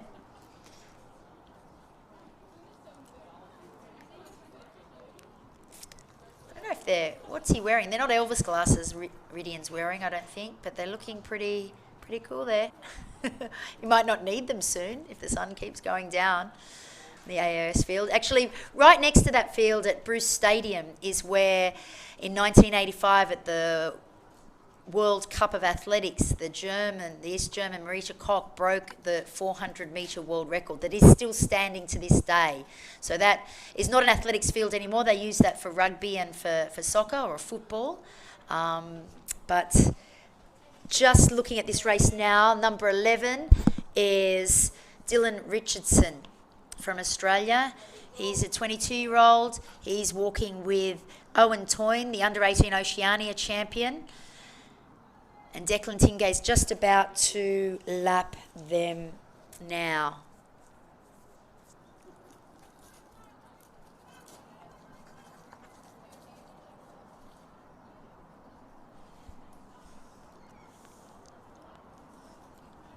I've just got some places here. That's very exciting. So in 5th place is Evan Dunphy. And in 6th place is Mitchell Baker, the young Canberra walker. In 7th place is Tim Fraser. In 8th place is number 11, which is Dylan Richardson. And in 10th place is number 14, Marcus Joachim. And I think I missed the 9th place there, which was actually Dylan Richardson. In 8th place was Maris Ziukas, one of our international race walkers from Lithuania. So we've still got Declan leading, just checking his time there. can see number 11 just behind him. He's being lapped, which is Dylan Richardson, who I just spoke about, who was in 9th place.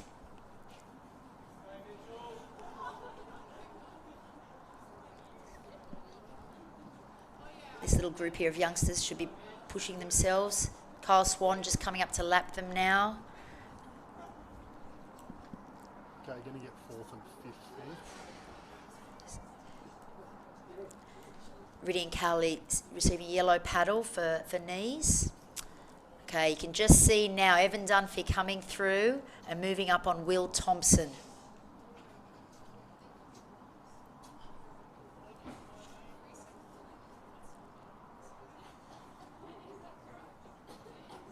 He's a tenacious competitor, Evan Dunphy. He actually stood for council in Vancouver, I think it was this year. Tim Barrett will correct me.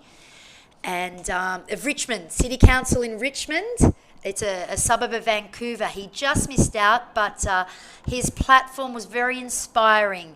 And I was actually disappointed to see that he missed out because he was very pro all the political things that I agree with. So, you know, I'm sure he will have a future in politics, and he's very passionate about anything that he believes in, and he was promoting a walkable city, which we all want walkable cities, whether you're a race walker or not, whether you're a mum with a pram or you're in a wheelchair or you're an elderly person walking, we all want walkable cities that are safe for us to walk around in, free from the traffic and the pollution. And so he was promoting a lot on that platform. He's also an ambassador for Walking Champions de Marche, and which is a program run by Tim Barrett in Canada, promoting race walking and walking as a way to keep fit and healthy within schools programs around Canada and internationally. So he's very passionate about his projects. I don't know where he fits everything in, but he seems to have a lot of energy, and he's very outspoken in what he believes in. And there's certain things, obviously, being a 50-kilometre specialist, he didn't want to drop the 50 kilometres from the international program, and I understand and that why he felt that way, being a 50-kilometre walker. And we had certainly some passionate debates about it over the last few years, and it was disappointing for him. But I think personally, for race walking, it was a good move. Whether the 35 kilometres is the best distance or not, we've got 12 laps to go now, with Declan coming through. So he passed the 5 kilometre mark. And so he has passed the halfway mark in this race. So he's certainly way under and very close to the 39-minute mark.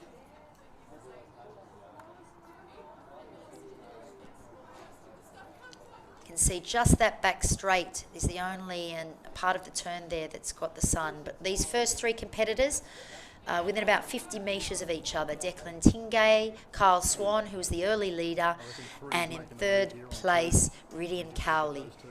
I like to call him the veteran at 31 years of age, which is not a veteran at all.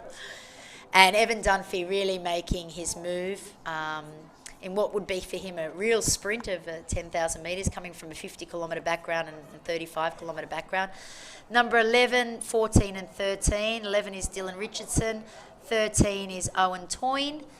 And 14 is Marcus Joachim, getting lapped now by Evan Dunphy and Will Thompson. Will Thompson having a fabulous race. We'll have to watch out for him. The 20-year-old, he turns 21 this year. Can see Ridian's really looking at catching Kyle Swan there in the same training group under Brent Valance down in Melbourne, and he seems to be closing quite fast. 11 laps to go. Now when we come through for the next lap, we'll look at the split and see what pace they're on with 4K to go at the 6 kilometre mark. So let's see where they're at. So you can get my shot down the back straight just to get there. Number 16 here, just about being lapped, which is the 20-year-old Jack McGinniskin from Australia. You can see that gap to Kyle has actually increased, but Ridian is closing easily on Kyle Swan, and Declan Tingay out in front. So Ridian should take over Kyle Swan very soon.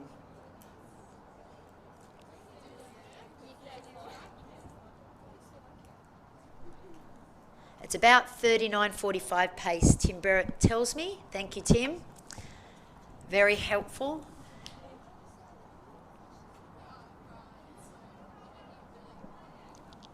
Ridian Carley now taken over second position here, about 30 metres behind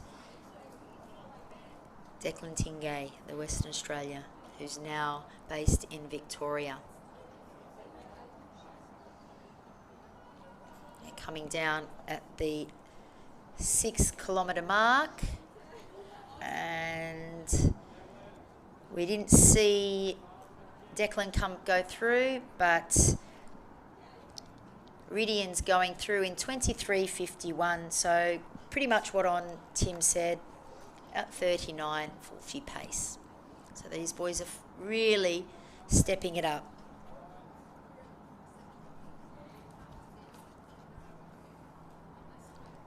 See, just past the finish line now was Evan Dunphy in 4th place. Kyle Swan just trying to hang on to Ridian there. Always handy to have someone to chase. And even the young kids, I tell, stay close. You can see Ridian staying close to the inside barrier. And you can save a couple of metres by staying as close as you can to the inside barrier. And a couple of metres per lap is certainly significant in a 25-lap race of 10,000 metres.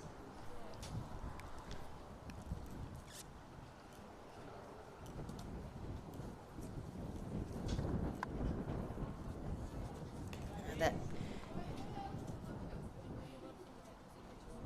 penalty zone area staying vacant, which is good news for all the athletes. And you can just see in the background now Evan Dunphy. Will Thompson is really hanging on, fighting to hang on to Evan, which is a great sign. And Evan will hopefully pull him through for a fast time. He's come through in 25.24, 25.29. Yeah, I'm right in the wind. So, I can still feel 2 of my feet. Ridian Carley is going after Declan Tingay. And here we have some of the youngsters in the field. As I said, there's a huge age range in this race, from 14 to 37 years of age. Not a big international field like the men's race, like the women's race, sorry. The Supernova study is focusing on women. They're doing a study between the 2 Supernova races of this one and in February, looking at the effects of diet and altitude on females and hormones and their weight, which is incredibly interesting. And certainly there is a huge gap in the research on women-only studies, and hopefully they'll have Brent Valance as leading the research as the student investigator, and being led by Professor Louise Burke, who it's being funded by the Australian Catholic University, the Mary MacKillop Institute for Health Research, where Louise Burke is working now. She spent 30 years as the head of nutrition at the Australian Institute of Sport, and has numerous research papers. I don't think you could count. It'd be 70, 100 research papers that she is certainly a world leader on nutrition, and has been at the forefront of nutrition in world sport over many years. So these athletes are very fortunate that they're receiving information and assistance from such a well-renowned professor.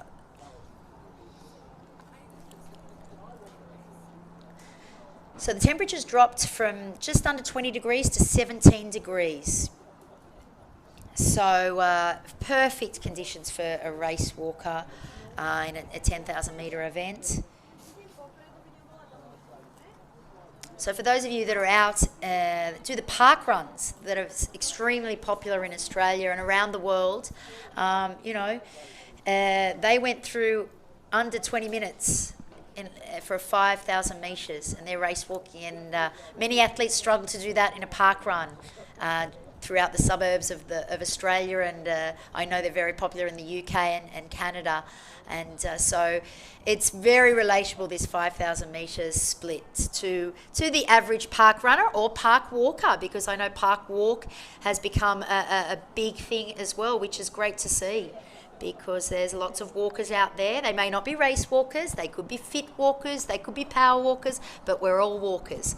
So it's great to see the community coming together in a fit and healthy way, and leading, healthy lifestyles, and parkrun is one of those. Coming through now with 7 laps to go is Declan Tingay, and in second place, Ridian Cowley.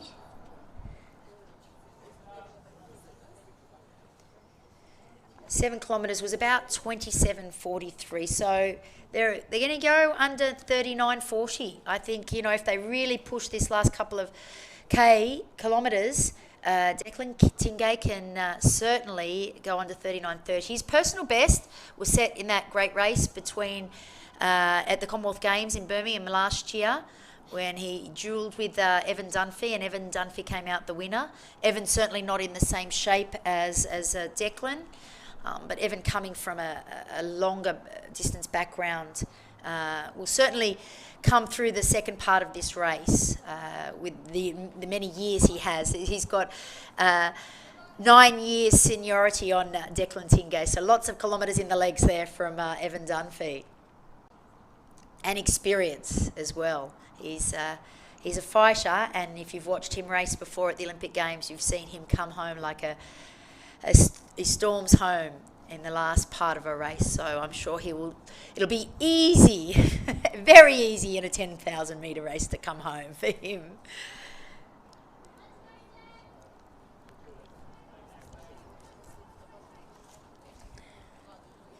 Now, Declan Tingay is also the Oceania champion. He's currently ranked 13th in the world for the 20 kilometre walk on the World Athletics ranking list, which you can find on their World Athletics website.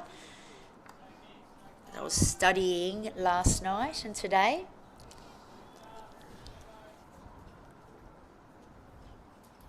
Now, number 8, Mitchell Baker is having a great race. He was the bronze medalist from the Oceania Championships last year. He's a local guy, so he lives in Canberra. And he's a youngster, as I said, 21 years of age.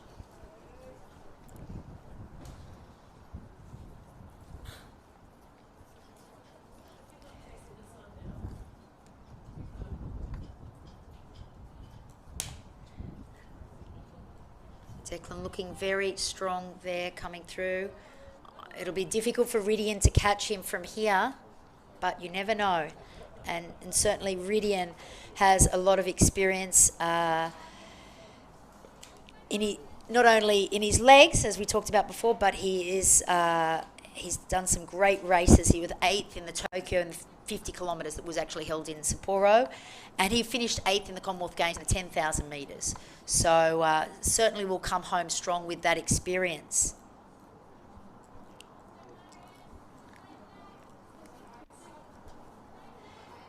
And obviously Australia having a huge tradition in race walking, going back to Simon Baker winning the World Cup of race walking.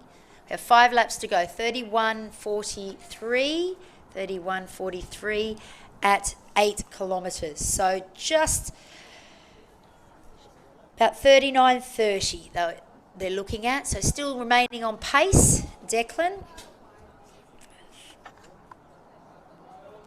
Still remaining on pace to do about 39.5, 39:40.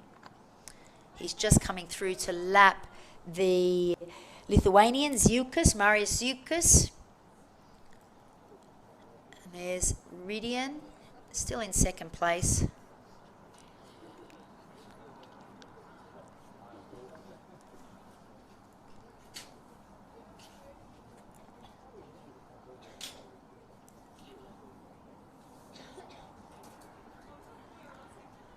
So pretty much the whole track now in shade, excellent conditions, and doesn't look like there's much wind at all now. There was a little bit of wind before the start, but not too much now. So perfect conditions for a super race.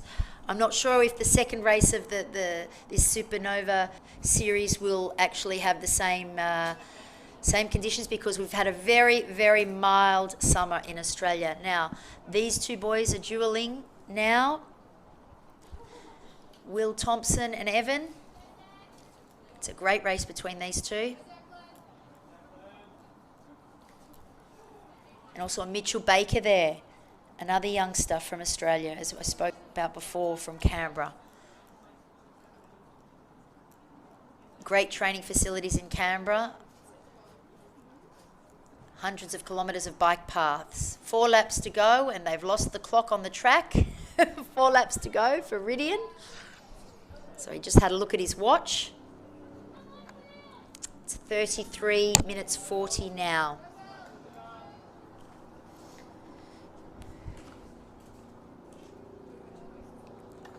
Now, Mariziukas from Lithuania.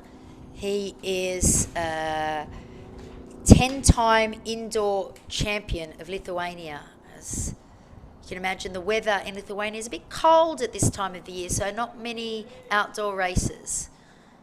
So I know a lot of international people don't understand. We don't have an indoor track in Australia because we don't need it. It doesn't get too cold, maybe in Tasmania. But we don't have indoor tracks. And the Northern Hemisphere winter season is our summer season, so we're very fortunate if you're an elite athlete and you get to compete in the Northern Hemisphere. In their summer, you get 2 summers, which I know as an athlete is very helpful. You can avoid the cold. Okay, Declan's coming through now. He was coached by his dad for many years over there in Western Australia. And he's matured into a very strong race walker. 34.50, 34.49 for 3 laps to go. So he'll come round to the 200 mark with 1 kilometre to go. And we'll have a look at his pace. If he's anywhere near the 35:30 pace, he should be on course to do about 39 minutes 30. These young ones still coming through. The Cody Clarkson, the 14-year-old from Canberra, local. This is probably his local track where he might train. Okay, number 14 just being lapped there. Number 15, Marcus Joachim and Will Boschel. They're 16 years of age and 17 years of age.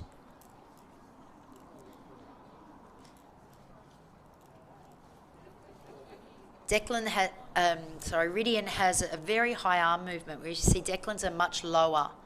Ridian moves his arms a little bit higher, probably a little bit too high, but maybe that's just the fatigue setting in.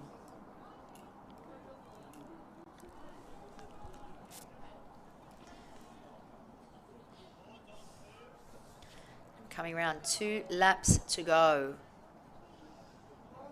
Out there by himself, Declan.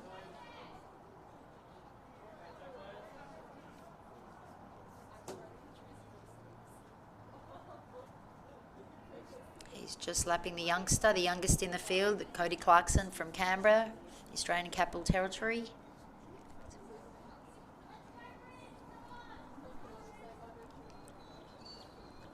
This is number 10 here, Tim Fraser. He's also from the ACT. 22-year-old who has a personal best of 42.58. Number 11 is Dylan Richardson, 22-year-old who has a personal best of 43.43. So it'll be interesting to see if he can sustain that pace. And then the youngster, the under-18 Oceania 5,000 metre race walking champ, Owen Toyne.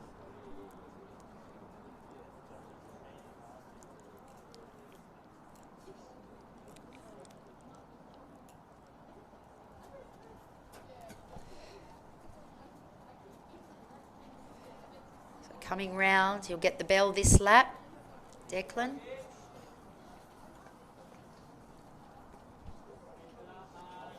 I wonder how many laps that young girl on the bike has done today. She's been going around collecting red cards and information from the judges.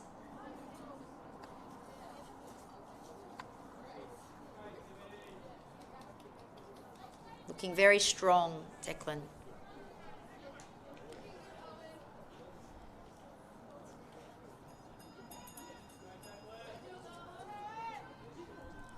$37.53. $37.53 for the bell.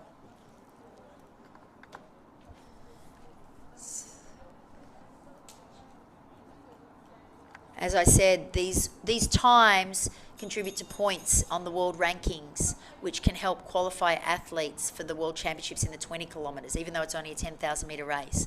And all the information about the rankings and where athletes and the points that have contributed to their rankings are on the World Athletics website. So this new ranking system to qualify athletes, to make it a little bit fairer across the board. Athletes know how many points they'll get from a certain race if they do a certain time, and each race is categorised. So this is a silver level race, so it ranks higher than a bronze level race, whereas a gold level race on the World Race Walking Tour gains you more points for the same time in a silver level race. So it's very well explained on the website, and the athletes know what points they will receive for certain competitions. 100 metres to go, or 90, 80 metres to go. Declan Tingay coming through. Well, he'll do it a little bit faster than we forecast. 39 minutes. 39, 22, 23. So just his personal best is 38.42. So a great start. Only 40 seconds off his personal best. Great start to his 2023 campaign. Looking forward to Budapest and the World Championships. And here comes Ridian, a super time for him of 39.45. Excellent time. Ridian Cowley. It's only 30 seconds slower than his personal best, so a great hit out for both boys on this track.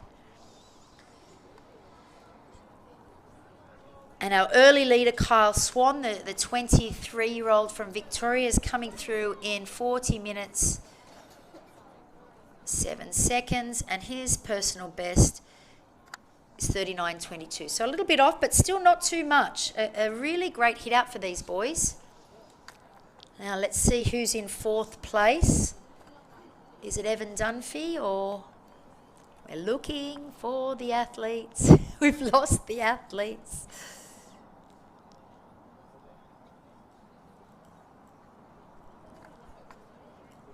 Now this is Mitchell Baker coming through very strongly in the last part of the race. And Will Thompson as well. So Evans just dropped off the back of Will Thompson a little bit. So looking at finishing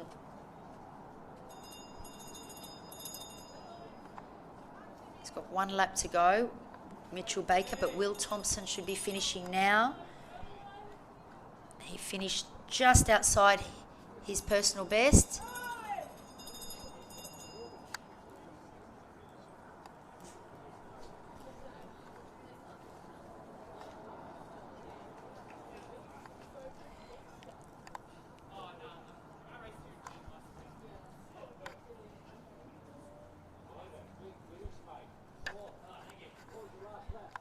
Here we're looking at Mitchell Baker now. He's got a lap, well, 250 metres to go.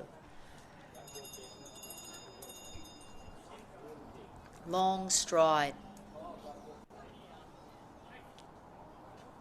Gritting his teeth, 200 metres.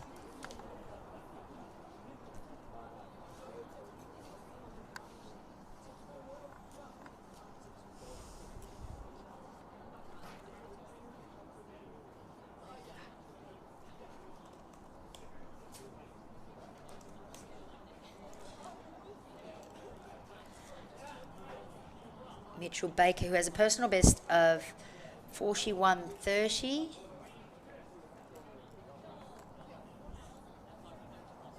A little bit outside that, but a great performance from the 21-year-old. 42.39 now. 42.42. Excellent performance. Start of the season.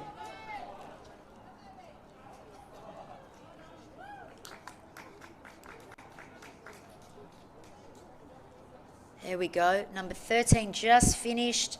Owen Toyne, the youngster. Excellent race. Big PB from him. Broke 43 minutes. Excellent race. He's only turning 16 this year, so he's still under 18. So great performance from him. We really want to keep the young kids like that in the sport for the longevity. We want to see him in 10 years' time. So hopefully he can continue on that trajectory. And now we've got Marcus Joaquim finishing in 43.30. Huge PB from him, about 50-second PB. Great to see. And he's another youngster.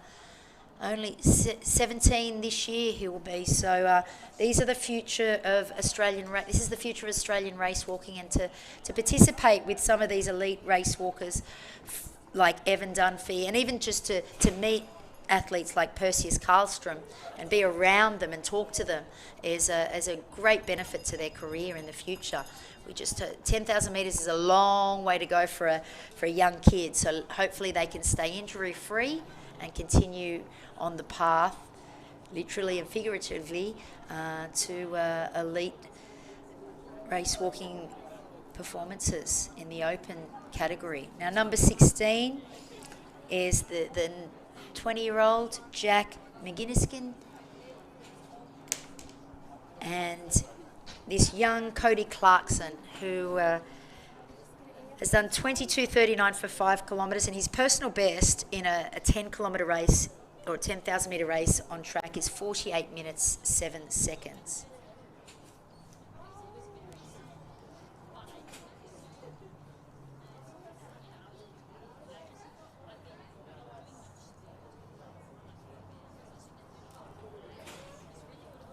Great conditions here in Canberra for the end of the men's 10,000 metre World Athletics Race Walking Tour meet. It's a silver level tour race. Number 16 just coming through now is a young Australian.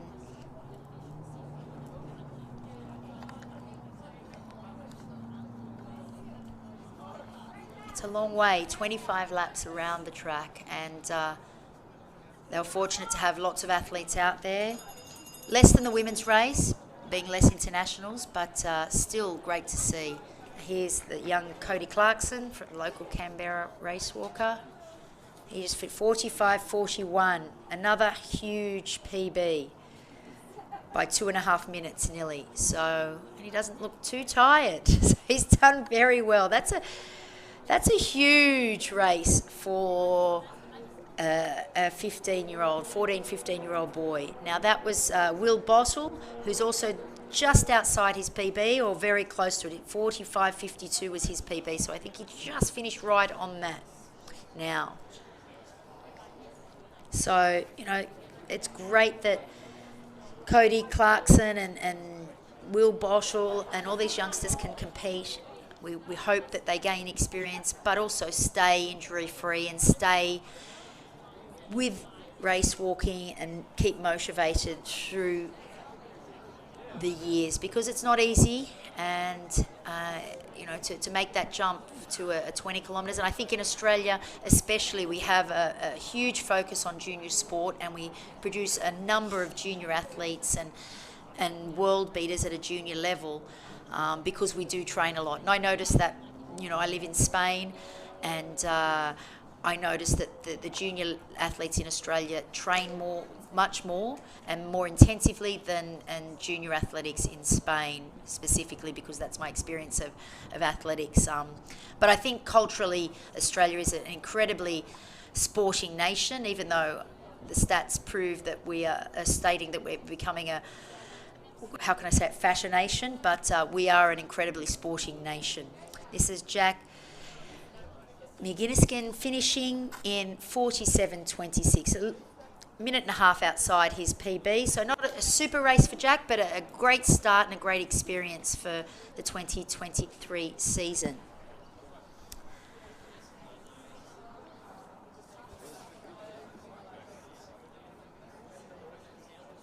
So that's sums up the 2 races from Canberra.